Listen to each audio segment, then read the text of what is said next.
So I did toolkit function y equals 10 to the x power, and yeah, this is the toolkit function I did, and this is how the function looks like. As you can see, it's a graph, goes up. Well, it's a sketch though. Next, we're going to be talking about the domain and range. Well, another word for the domain is all that, like, domain's the x values and the range are all the y values. And the domain, you can see they're all real numbers, because this line can go on forever and ever. This line could go off forever and ever also.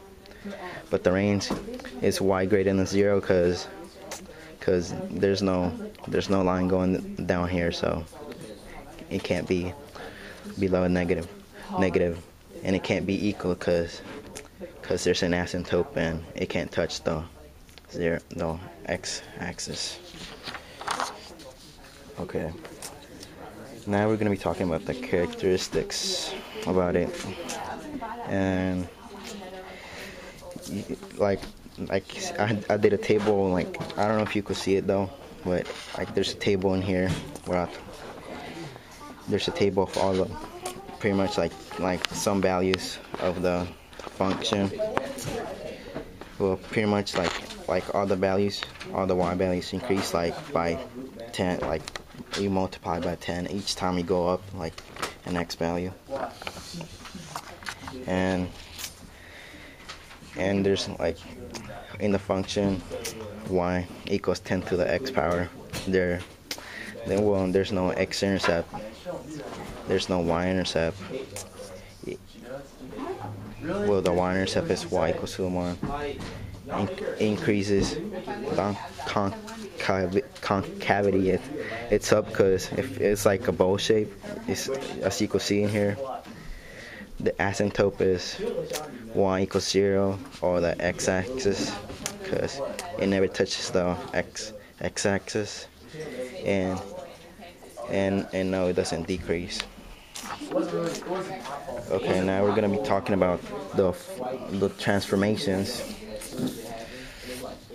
So here's the original function. Then we flip the function.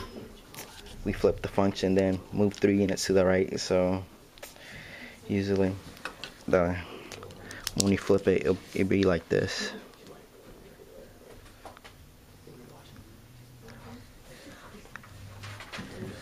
But then we move it 3 units to the right, so in here we subtract by 3, so it ends up here.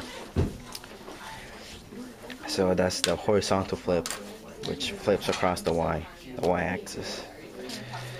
Okay, now we're doing the vertical flip.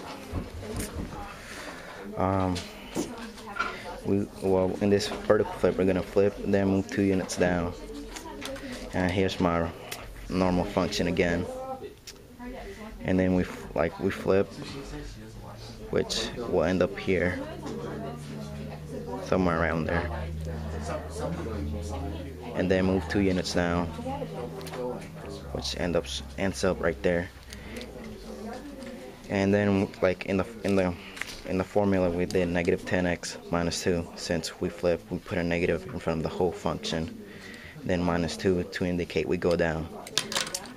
So basically, like on horizontal flips, you pretty much put a negative in front of the x, but and it flips across the y-axis most of the all the time.